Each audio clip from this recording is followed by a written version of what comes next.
welcome to my Monday video. I'm really sorry about the weird setup that I've got going here at the moment. This room has the only good lighting in our apartment at the moment, and it's not even really that great. The weather is not on my side today. So yeah, I'm in a different room to usual with the only semi-decent lighting and unfortunately a mirror in the background. So I'm sure that doesn't help with the lighting situation. Today's video is an eye tutorial on the look that I've got going here. It's a sort of plummy gold spotlight look, and I love it. I've been wearing this look so much lately. It goes with so many different lip combinations, and you can change, you know, the shadow that you use for the spotlight according to what kind of colors you want to wear in terms of your lips and your cheeks. And yeah, it's surprisingly versatile. You can really sort of tailor it, I guess. So yeah, let's get into the tutorial. Ta-da! Okay, so I have everything done except my lips and my eyes. So yeah, let's get into the eye tutorial. I've already applied my eye primer, which is the Urban Decay Anti-Aging Primer Potion. I love that one. I figure if I'm gonna use an eye primer, why not go with the anti-aging option? And I've also set my eye primer using the shade Heaven from this one here, the Too Faced Natural Mattes palette. This shade here. So first off, because this is a plummy sort of eye look, I'm going to use this big fluffy blending brush here, which in my case is the Morphe M505. And I'm going to go into Strapless, again from the Too Faced Natural Mattes palette. This one here, and it's this gorgeous plummy shade in the middle. And I'm just going to apply that very generally into the crease. So just pick up a little bit at a time and just drag it through the crease. Again, really generally. For this kind of look, you always want to keep most of the color on the outer part and then drag it in towards the middle. And then I'm just going to pick up a little bit more of Heaven, that white creamy shade, and just go around the edges because we want this to be nice and seamless. Then you just want to have a look front on in your mirror and make sure that both eyes are even. In my case, I've got a little more shadow on this side than this side, so I'm just going to even them up a bit, add a little more on the outer half on this side. That tends to happen with me anyway. For some reason, I think it's because my right eye is more hooded than my left, but my right eye always ends up looking better than my left. Sorry, the other way around. My left eye always ends up looking better than my right. Oh, and if you notice any like crepiness or cakiness in my foundation, I'm trying out a new one and I'm not really happy with it. It's a new drugstore foundation, new to me, not new on the market, as well as a new concealer, again, new to me, not new on the market, and I'm not really happy with either. The concealer didn't really cover anything and it looks kind of crepey and patchy, and the foundation is, well, it started creasing within about 5 minutes after I put it on, so yeah, not happy with that. But, you know, we're just gonna roll with it for today. I'm not going anywhere, so I'm not too worried. So now I'm gonna go into my brand new and already beloved Makeup Geek shadows. And I'm gonna go into this shade here, Cherry Cola. I'm not sure how well you guys can see that. It's showing up a bit more purple on my viewfinder. It's a very sort of reddy, plummy brown. It's beautiful. It shows up so nicely. Oh, so pretty. Using a more precise crease brush, in my case this one here, which is the Real Techniques base shadow brush, I believe. I'll correct myself if that's wrong. We're just going to apply this to the outer and inner thirds and drag it through the crease a little bit. The easiest way to get this effect is just to dab it on the outer corner first and then drag it up into the crease and work with a little bit of shadow at a time. You can even close your eyes if you have very hooded eyes and find that easier. I certainly do. Once you find the right spot, just close your eyes and keep opening them to check that you're in the right spot continually, because I can end up like dragging it too far in. That's my bad habit with this kind of technique. And just pick up a little more and darken it a little more. There we go. And then just drag it through the crease. You always want to do crease work with your eyes open as well, so that you can see that you're actually getting your crease. Especially if you have hooded eyes, of course, because you want to go just a little bit above the crease. You don't want to go right into it, you want to go sort of on that angle, so that it actually shows when your eyes are open. Okay, now for that inner corner, I'm going to use a pencil brush. This one's from Sonia Kashuk. It doesn't really have a name, I guess it's just their pencil brush. So I'm just picking up a little bit of that, and we're going to go into the inner corner. I hope you guys can see past my brush in my hand.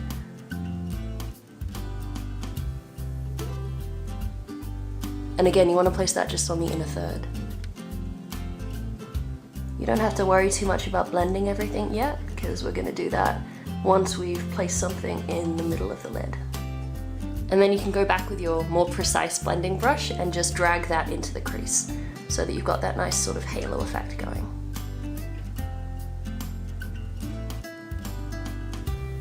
And if you have hooded eyes like me, when you look straight into your mirror, if you can't see this particular shade above your crease, you can go back in and just add a little bit with that more precise blending brush with a very light hand. Just blend it through a little bit more. Because it is important that you can see that shade because it's going to tie everything together.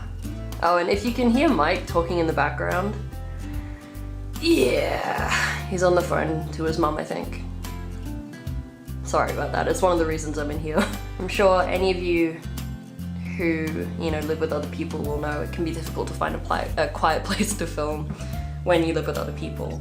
I mean, you can't just expect them to drop everything they're doing because you want to film, so, you know, you just kind of have to make do, I guess. One of my favorite things about this look is that it is very easy to do, and everything's very sort of light, easy application.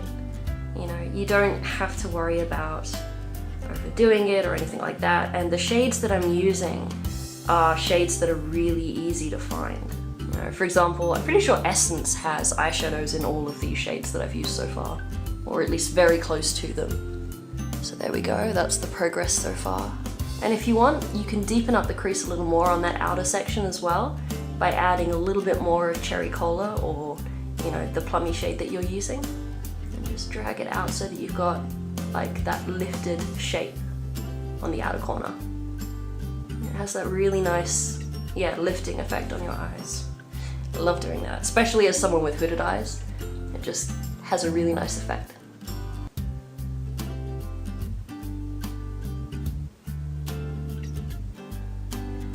And of course, if you mess it up, it's not like you can't remove it. And I find these Makeup Geek shadows, they're so soft that when you first apply them, if you screw it up, you can just kind of brush it away with your finger, really. Okay, now at this point, you get to decide what shade you want to put in the middle of your lid. So personally, I love going for a really nice golden shade. I think that looks beautiful with the plum tones. Another one that works great with this look is My Tai by Makeup Geek. It's a gorgeous sort of shimmery, slightly duochrome, peachy pinky shade, and it just looks stunning. You can even use just a champagne toned highlighter if you have one of those in your collection. That works beautifully as well. But yeah, for this look today, I'm gonna use Baked Cowboy by Urban Decay, which is from their Shadow Box palette. This is what it looks like here, this little gold. So pretty.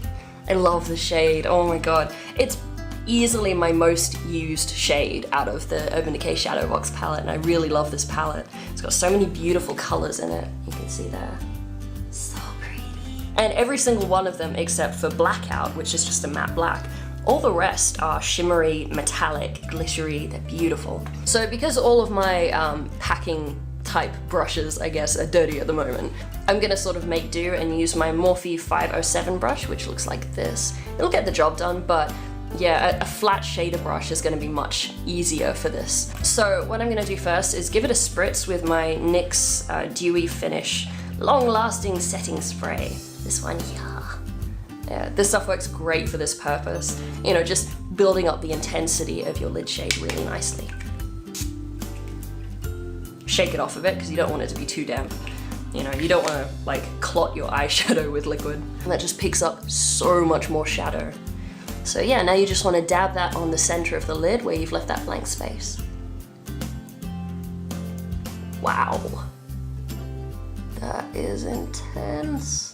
Oh my god, I love Urban Decay shadows. They're just beautiful. And don't worry if you overlap the plum shades that we've put down. We're gonna go back and sort of smooth everything out with those anyway. So it's not a massive problem. Okay, if you have hooded eyes like I do, you don't want to do what I just did. You don't want to take this shimmery shade up too high. You want to keep it below the fold in your lid, which is a mistake I frequently make.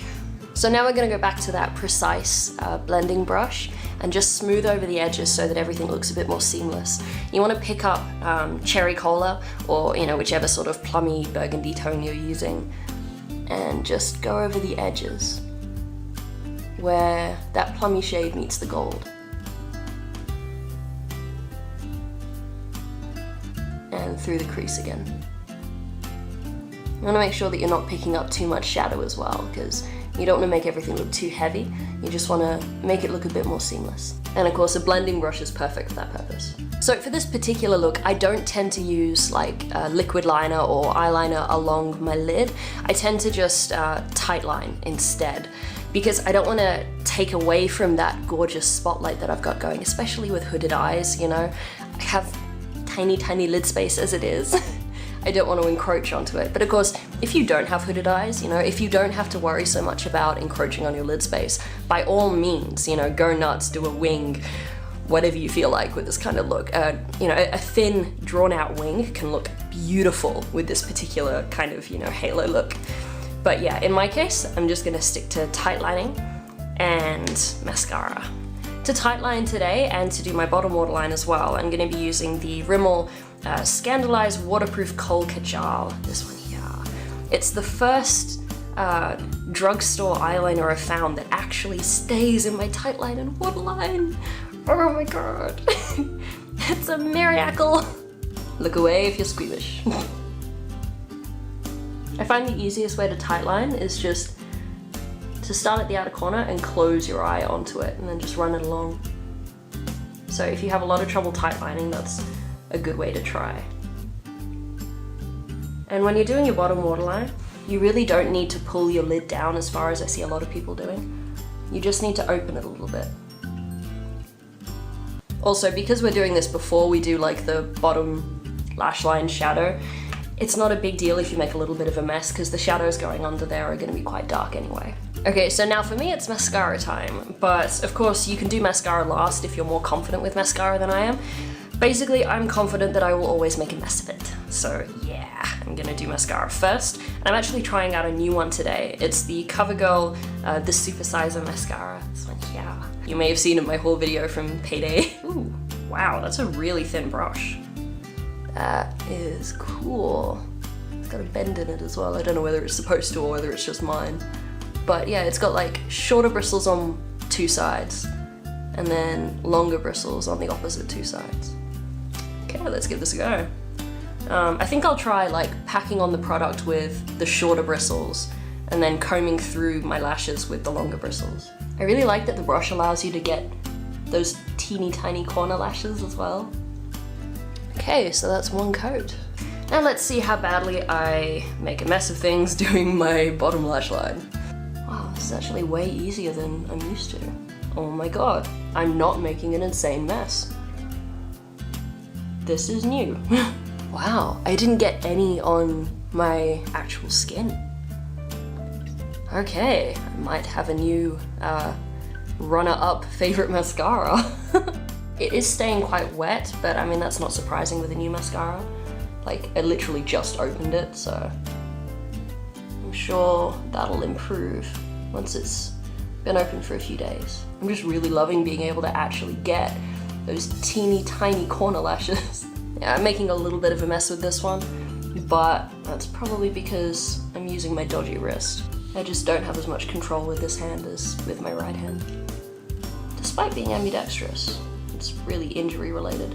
And I got some on my face. Of course I did. Let's just pretend that's like a beauty mark for now. Okay, I'm gonna go in for a second coat and then I'll show you guys what that looks like when I'm done. I really love this mascara. This is doing everything that the Maybelline Lash Sensational does for me, but the brush is much easier to use. Okay, it's too soon to say at this point, but I feel like my Holy Grail mascara might have competition, and I just made a mess of that. It's okay, I can clean it up. I still made less of a mess than usual. The curl is fantastic as well. I really, really like this. Okay, so I'm gonna go clean up this mess and then I'll be back to show you guys what we're gonna do with the bottom lash line. Okay, so now that that's cleaned up a bit, I'm gonna go back into Cherry Cola you know, the plummy shade that we used in the crease in the outer and inner corner. And I'm gonna put that on the outer and inner thirds of the bottom lash line. And for that, I'm using this little Sonia Kashuk pencil brush again. You wanna make sure as well that when you do the outer corner, you join it to this outer bit here that you've done on the top lash line. Just to bring everything together. Because if you have a gap there, it looks really noticeable. Okay, so you wanna leave a gap in the middle there that lines up at least roughly with where you've put the spotlight on your top lid, because that's where we're gonna put the gold on the bottom lid. And if you want as well, you can take cherry cola a little bit around your tear duct, just to make everything a little bit more complete. You wanna keep it tight in though. You don't wanna make it look like you've been punched in the eye. See, just a light smattering around there, it makes everything look a bit more complete. There we go, so that's what it should look like after that step.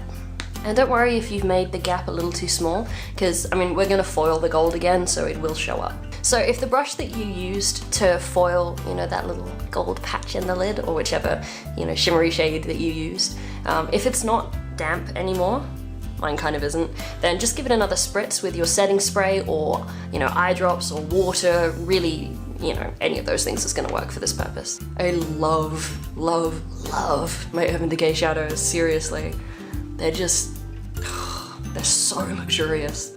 Okay, so now we're gonna just put that in that little gap there. And you wanna keep it quite close in, especially if you have creasing under your eye like I do, because this kind of shimmery shade can exaggerate that creasing.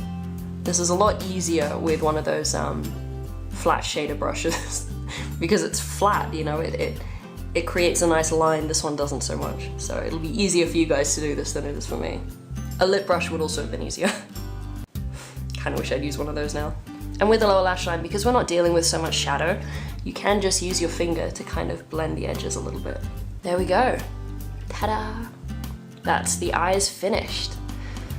I love this eye look. I've worn it quite a few times recently. Okay, and with glasses on, this kind of look really works nicely as well. Excuse my dirty lenses. Because with that spotlight, it brightens everything up, even though you've got, you know, a lot of dark shadow going on elsewhere on your eyes. So yeah, I love how striking this looks with glasses.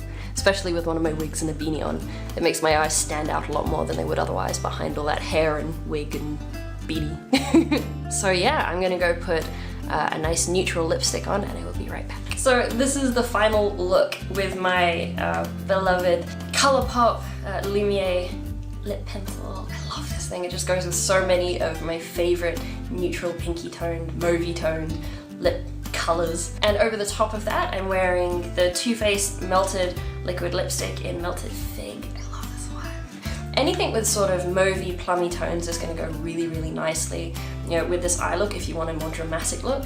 And of course, you know, any kind of beigey, pinky neutral will go really nicely if you want to keep the lips nude. So yeah, I love, love, love this combination. And of course, depending on what you have for that spotlight in the middle, you can match your lip shade to that. So if you had a more sort of peachy, shimmery tone like My Tai by Makeup Geek in the middle, you could go for a more sort of peachy, pinky lip as well. And that would complement really nicely, you know, in spite of the plummy tones. Plummy tones, yes. But yeah, overall, I love this look and I've had a lot of fun, you know, doing this tutorial for you guys. I hope you've enjoyed it. I'm pleased to say that this Covergirl Supersizer Mascara is absolutely a hit. It dried fairly fast actually. It went from like totally wet to really dry in a matter of about a minute, but it stayed wet for a few minutes, so I don't know. Either way, I'm really, really chuffed with it. It gives me all of the things that I love about my holy grail Maybelline Lash Sensational Mascara with a much easier brush to use.